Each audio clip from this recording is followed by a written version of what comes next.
Монгол Улсын филармонийн 45 дахь жилийн үзүүрийн нээлтийн тоглолт.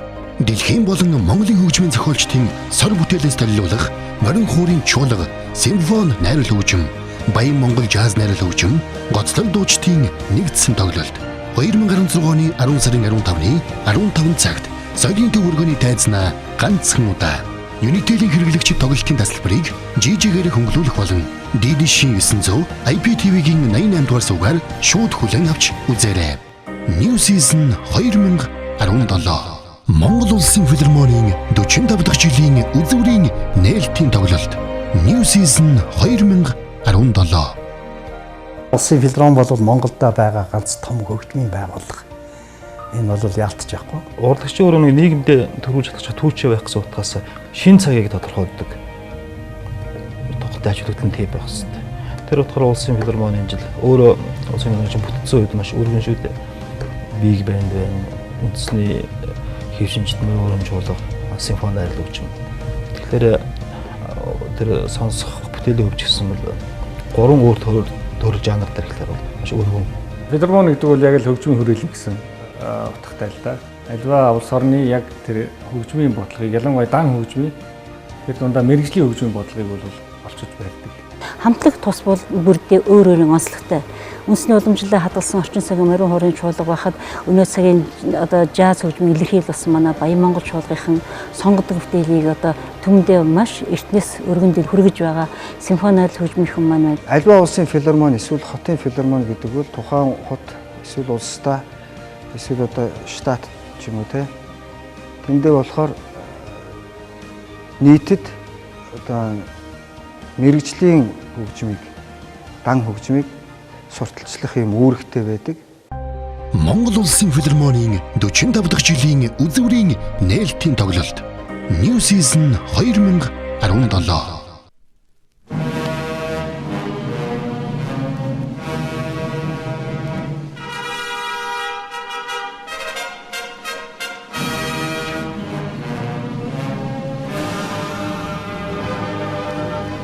Баярын жавхаагаа бол Монголын ард түмэн сайн мэднэ.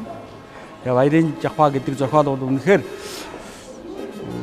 одоо 60 70 оны үеэс л одоо 2000 одоо хүртэл бол үндсэндээ Монгол орны нүүр царай болж дуурсан ийм хөгжим шүү дээ.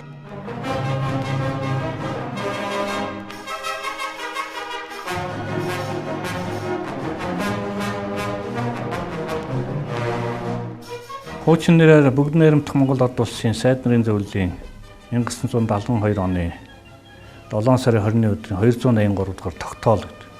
Энэ тогтоол бол Улсын филармоныг байгуулах тухай тогтоол байна.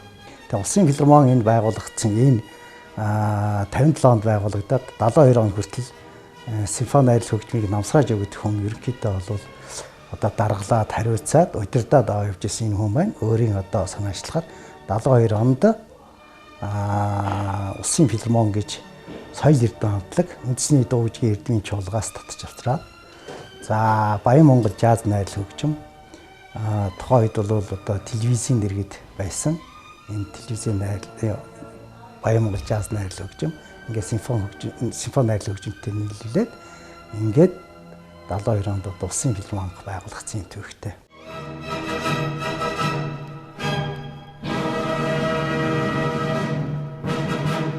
Тэгээ энэ дундаа бол манай баян монгол чуулга бол 1969 онд анх байгуулагдсан.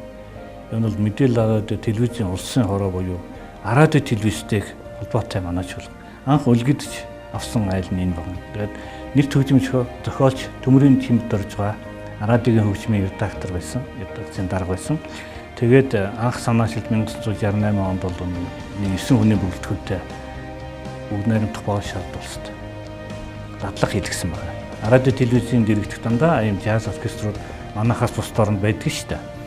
Тэгээ манайд ч л одоо байж байгаа тэгээд 72 онд одоо баян монгол нэртэйгээр Улсын филармоны хайралд утсан боо. Тэгээд эндээ 3 сар гаруй дадлага хийгээд эндээсээ тэгээд энэ баян монгол чуулга маань ирээд анхныхаа уран бүтээлийг 69 онд Монголын үндэсний телевизээр анх удаа 7 сарын 10-11-нд тоглосон. Тэр концертыг үзээд Монголын ард түмэн бол одоо орчин үеийн эстрадын урлагийн цоо шинэ юм оркестр сонссон.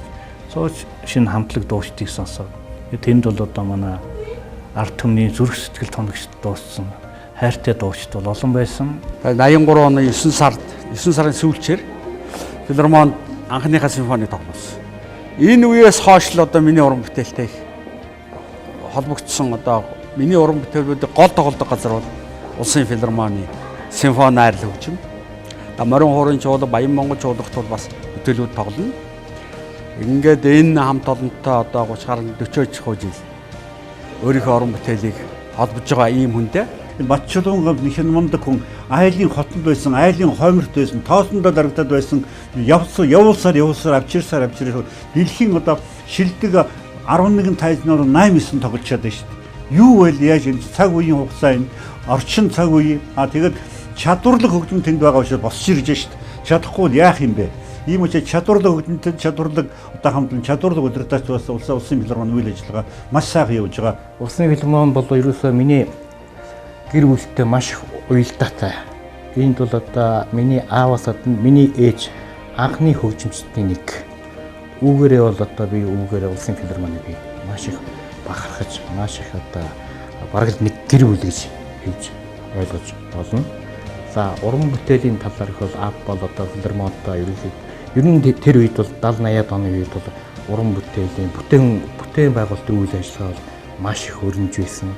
Түүн дээр бол одоо аав бол одоо хамгийн сүүлд гэхэд бол Улаан Дарцаг гэдэг симфони сюитэ бичүүлж ирснийг санаж байна. Би тэгэхэд ердөө 8 дугаар анги байсан. Тэгээд бид л нэг харж байсан. За намсараж байгаа болохоор хувьдаа шиний баян гэдэг нэг хүүхдийн жүжиг бичүүлж ирснийг санаж байх юм. Аав бол намсараж байгаа хоёр одоо ийм уялдаатай бол миний хувьд бол одоо 94 оноос хойш бол Улсын филармонтой уялдаатай холбоотой ажиллаж ирсэн. 2005 оноос эхлээл ер нь бол одоо Сэндэн Батчулуун ахсны өсөлтөөр захиалгаар Морин урчуудад анхны дуу түүргөө гэсэн удирдгал бичиж тухайн үед тэнд 13 жилийн агаар тоглож байсан юм түүхтэй. Үүнээс хойш одоо тэгээд ер нь улсын Морин урчууд болон симфони найрал хөгжимтэй мөн Баян Монгол найрал хөгжимтэй гурван одоо энэ хамтлагтай бол уялдаатай ажиллаж ирсэн. За 17 онд бол манайд бол олон хой тохиосон юм жил болдог. Морин хуурын чуулга бас 92 онд анх байгуулагдсан. Ингээ 17 онд бол 25 жилийнх нь тохиож байгаа. Тэр утгаараа энэ жил Морин хуурын чуулга бол ер нь эх жил бидс гадагшаа нэлээд төр байгаа гадаад орнууд. Тэр утгаас Монголын хөгжмийн зохиолчдынхаа том хэмжээний бүтээлүүдээр нэлээд анхаарал хандуулж ажиллах юм. Гурван оркестр хамтарч хөгжиж байгаа гэдэг бол нөгөө дорны сэтгэлгээний найрал хөгжим манайхч үзсэндээ. За биг бэнд чинь нөгөө Латин Америк л тийм ээ. Одоо нөгөө jazz blues төрлөөгөө явж байна. За симфони хөгжимчэнд бол Европ руу тийм ээ. Одоо үсэндээ дэлхий л гэж ойлгож болох юм да. Тийм утгаас энэ хөгжмийн зэмсгүүд өөрөө одоо нөгөө хөгжимч өөрөө даяарчл тийм ээ. Том атмосферын тийм нэгдлэр явж байгаа учраас хэллэгийн хувьд мөн хөгжим хоорондоо дууралтын хувьд авцалтааны хувьд бол энэ Баян Монгол чуулга симфони найрлагч Морин чуулга яаж авцалтаж байна гэдгийг бол үзүүлэх зорилго жил бол агуулдаг. Бидний үе удаа байсан үеүүд бол инээдэмтэй байгаа аахгүй цаг үеийн байдал тийм байлаа. Тоглох репертуар олдохгүй сонгодог бүтээлүүд л олддог байсан. Бусдын юмд бол одоо ялангуяа Баян Монгол чуулгад ноол олддог.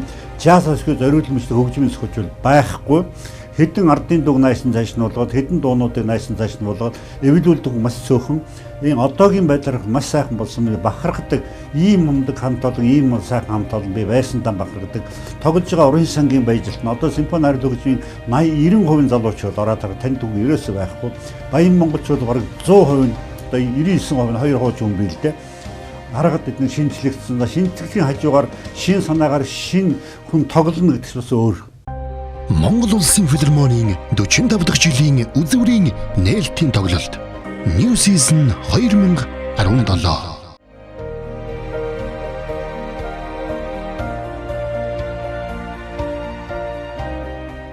Аливаа улс оронд New Season гэдэг энэ тоглолт байх хэрэгтэй л да одоо чинь намар гэдэг нь бол Европт бол өвөл 12 сарын 20 дээр хийгдэж байна. Өмнө жилийн тоглосон бүтээл дараа жилд нь давтагдаж тоглолтгүй.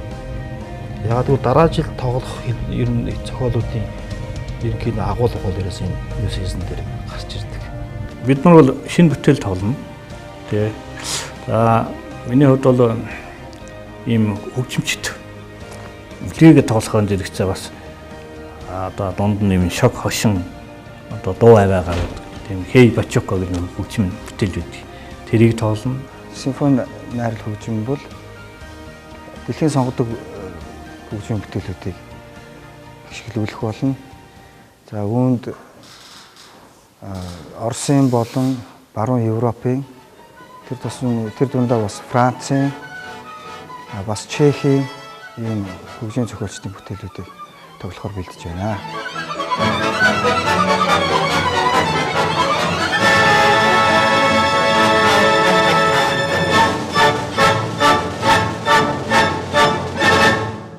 Энэ удаагийн тоглолтод оролцож байгаа манай номерууд бол одоо залуу уран бүтээлчдийг дэмжих зорилгоор бас олонд танилцуулах зорилготойгоор бас одоо гоцлол номерууд бэлдсэн байна. За мөн одоо тэр болгон бид их тоглож хэсэгтээ бас нэг жоохон завсарлчаад байсан одоо Славян тэр дундаа Чехийн одоо Сметан гэдэг хөгжмийн зохиолчийн бүтээлийг бид шинээр оруулж ирж байна. Нээлтийн тоглолтод одоо 2 дахь удаага энэ жил гоцлол тоглож байна. Францын хөгжмийн зохиолч Синсансын Dance Macabre буюу чөтгөрийн бүжиг гэдэг найруулгыг симфони оркестрээр тоглож байгаа. Энэ зохиол маань болохоор сургалтанд тэр тоглолтонд тэр ерөөсөө юм өмнө тоглож байгаагүй тийм зохиол. Тэгээ энэ үзэгчд болохоор одоо энэ хүүхэлдэйн кинон дээр явдаг хэсгээр нь илүү сайн мэдэх бах. Энийг болохоор би одоо симфони оркестрт яг мэргэжлийн тоглогчийн үүднээс яг ямар сонсогдох вэ гэдгийг илүү харуулах зорж байна. Үйлсгийн нээлтийн ажиллагаа болгонд одоо сайхан бүтээлүүд тоглож байгаа. Цаашлаа бүтээлүүд нь их менежмент их сайтай байж байгаа. Бид нар үед бол байсангүй. Нэг ваатам цаасан дүү зарлагаар нээлттэй ажиллагаа цонхон дээр цавуудад барга гардаг ийм л хугацаанд бидний үе чинь соёлын яамны уран сайхны зөвлөлөөр үзүүлдэг, хянуулдаг, батлуулдаг, болдгоо юу. Ямар санд 7 удаа хайр орсон чи ямар болгон хайр дуулдаг, ямар яасан ялуу юм энэ төргээд ингэж байгаа байхгүй. Монгол Улсын филармонийн 45 дахь жилийн үзүүрийн нээлтийн тоглолт New Season 2017.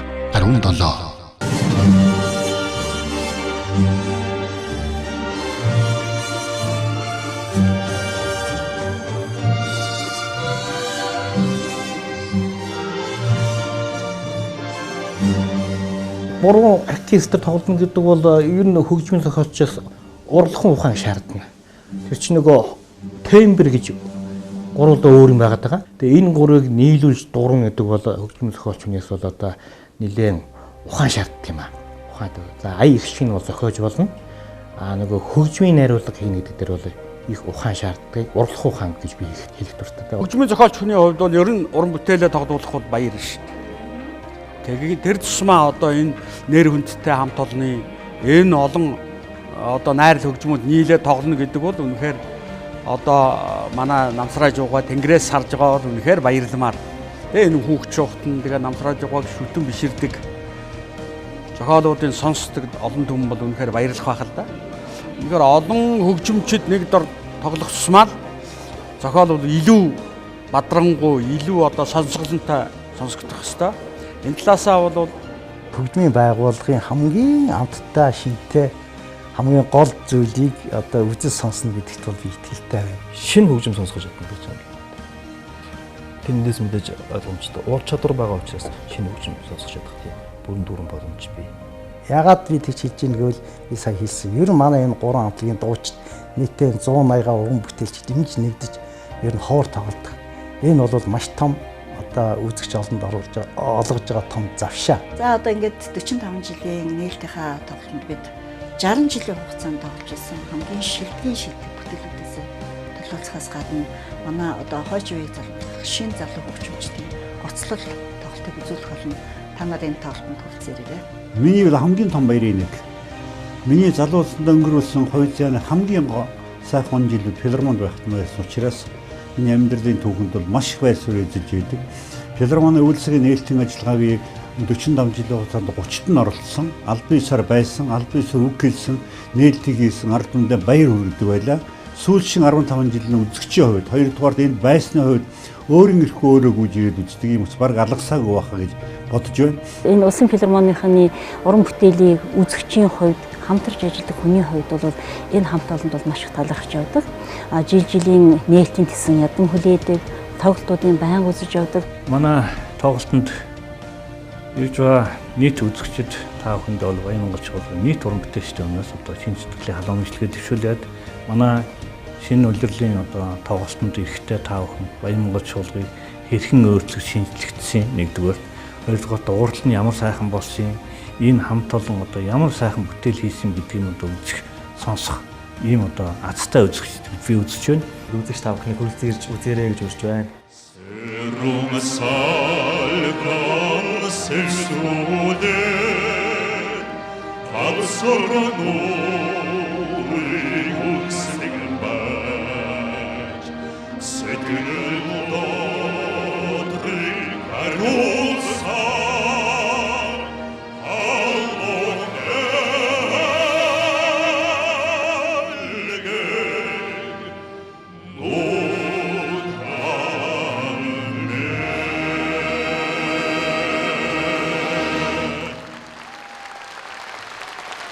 Улсын филармонийн нэгдсэн найрал хөгжим симфони оркестр Морин хуурын чуулга Баянмонгол чуулга Монгол Улсын филармонийн 45 дахь жилийн үзүүрийн нээлтийн тоглолт New Season 2017.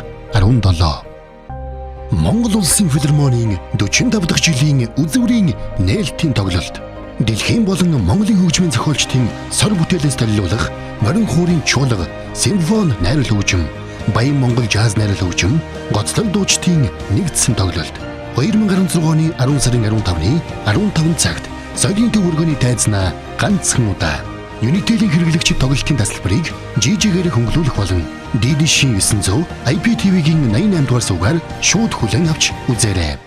New Season 2017